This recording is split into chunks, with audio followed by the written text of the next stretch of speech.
नमस्कार। आज हमारे पास ना लिंग पुराण के कुछ बहुत महत्वपूर्ण अंश हैं। इनमें भगवान शिव, उनके अलग अलग स्वरूप और उनकी पूजा, खासकर लिंग पूजा पर काफी बातें हैं। हाँ बिल्कुल, ये शिव और उनकी उपासना से सीधे जुड़े हुए अंश हैं। तो हमारा मकसद यही है कि हम समझें कि इन अंशों में क्या विचार हैं। मतलब शिव के बारे में क्या पता चलता है, उनके निराकार और साकार रूप की जो बात होती है उसका क्या मतलब है यहाँ, और ये लिंग पूजा का महत्व कैसे बताया गया है। हाँ बिल्कुल, हमें बस इन्हीं अंशों पर ध्यान देना है जो हमारे पास हैं। ठीक है, तो चलिए इसमें गोता लगाते हैं। अब देखिए, इन अंशों में ना शिव के कई रूप दिखते हैं जो थोड़े विरोधाभासी भी लग सकते हैं।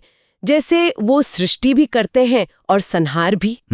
उन्हें कई नामों से पुकारा गया है। सही। और साथ ही उनके निराकार यानी बिना किसी रूप वाले और साकार यानी किसी मूर्ति या रूप वाले दोनों स्वरूपों का जिक्र है।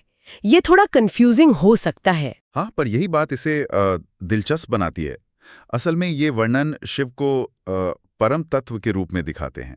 परम तत्व मतलब वो अंतिम सच जी, या वो शक्ति जिससे सब कुछ बना है और जो हर जगह मौजूद है। तो निराकार और साकार स्वरूपों का वर्णन उनकी कोई कमी नहीं दिखाता, बल्कि उनकी पूर्णता दिखाता है। अच्छा। जैसा इन अंशों में लिखा है कि वो रूप से परे भी हैं और रूप में भी आ सकते हैं। अच्छा, तो मतलब ये एक ही चीज के दो पहलू जैसे हैं। हाँ, कह सकते हैं। और इसी से जुड़ा यहाँ लिंग पूजा की विधि और इसके महत्व पर काफी जोर दिया गया है। बताया गया है कि भाई अलग अलग युगों में अलग अलग हालात में लिंग पूजा कैसे की जाती है। बिल्कुल। और एक बात जो मुझे बहुत रोचक लगी कि शिव को कई नामों और मंत्रों से पूजने का विधान है, खास तौर पर लिंग रूप में। हाँ बिल्कुल सही।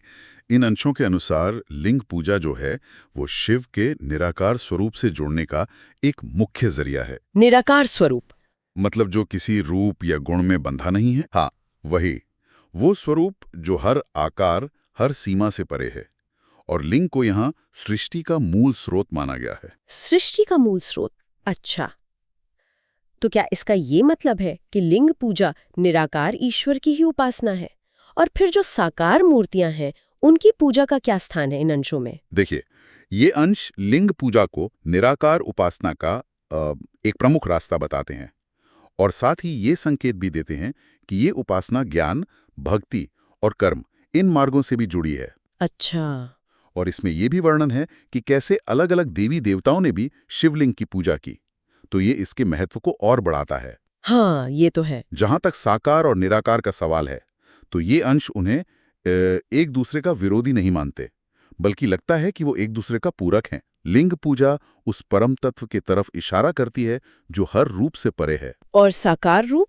और साकार रूप उसी परम तत्व को भक्त के अनुभव और समझ के करीब लाता है। समझ गई। इसके साथ ही ये अंश सृष्टि कैसे बनी, समय का चक्र यानी युग कैसे चलते हैं, धर्म क्या है, कर्म का सिद्धांत और अलग-अलग लोकों का भी थोड़ा वर्णन करते हैं। हाँ, ये सब भी है। और ये सब लगता है कि शिव की महिमा और ब्रह्मांड में उनका जो केंद्रीय स्थान है उसको स्थापित करने के लिए किया गया है, जिससे उनकी निराकार और साकार उपासना का जो संदर्भ है वो और साफ हो जाए।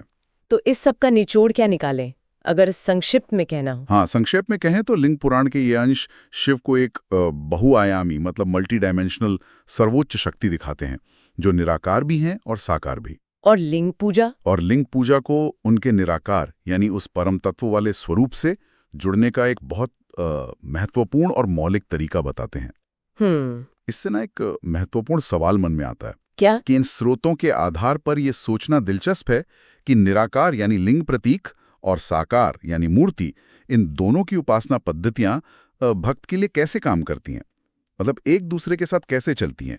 इन अंशों के हिसाब से उपासक के लिए इन दोनों का संतुलन क्या मायने रखता है? ये वाकई एक गहरा सवाल है सोचने के लिए। इस विचार विमर्श में शामिल होने के लिए धन्यवाद।